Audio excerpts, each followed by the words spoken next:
Marijuana History 101, or should I say extremely brief Marijuana History 101.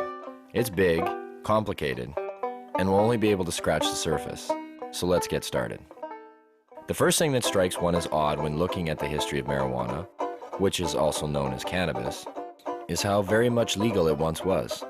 In fact, it wasn't only legal, it just happened to be one of the largest agricultural crops in the world, including the United States. You see, cannabis can also be hemp. And just what is hemp? Well, it's by and large the most robust, durable, natural soft fiber on the face of this planet. Up until 1883, and for thousands of years before, cannabis hemp was the largest agricultural crop in the world. It had thousands of uses and products. The majority of fabric, lighting oil, medicines, paper, and fiber came from hemp. The first marijuana law to exist in the United States was a law ordering farmers to grow hemp. Benjamin Franklin used it to start one of America's first paper mills.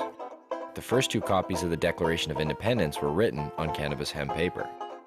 Up until the 1800s, most of the textiles in the United States were made with hemp.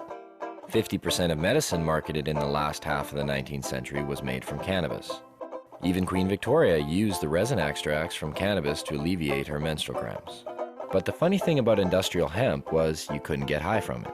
Yet, it was lumped in with the following, which also made little sense. Reefer madness.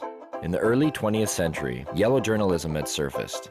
Articles depicted blacks and Mexicans as frenzied beasts who would smoke marijuana, play devil's music, and heap disrespect and viciousness on the readership, a majority of which happened to be white. Some offenses included looking at a white woman twice, laughing at a white person, or even stepping on white men's shadows. And this ended up leading to a law in the form of a tax stamp.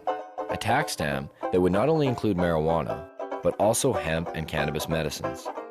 It's speculated that hemp's potential for an abundance of new products was going to be in direct competition with other sources. And this, added to the reefer madness, led to the eventual downfall of all forms of cannabis.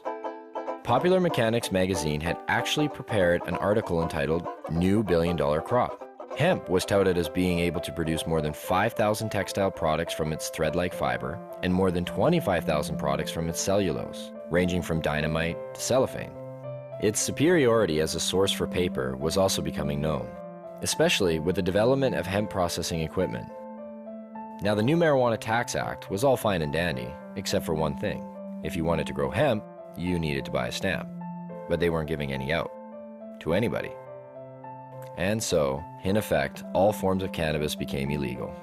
Things pretty much stayed that way until World War II, when the government decided that hemp once again was a good thing and produced a video, Hemp for Victory. But by the time the war was over, hemp again became bad. And in 1948, when the marijuana law once again came into question, Congress recognized that marijuana was made illegal for the wrong reason. It didn't make people violent at all. It made them pacifists. The communists would use it to weaken America's will to fight. Congress now voted to keep marijuana illegal for the exact opposite reason they had outlawed it in the first place. And all through the years, report after report, commissioned by everybody, from the mayor of New York to the president of the United States, has come back with the view that marijuana should have no criminal penalty attached to it. Yet, marijuana remains as illegal today as it did nearly 70 years ago.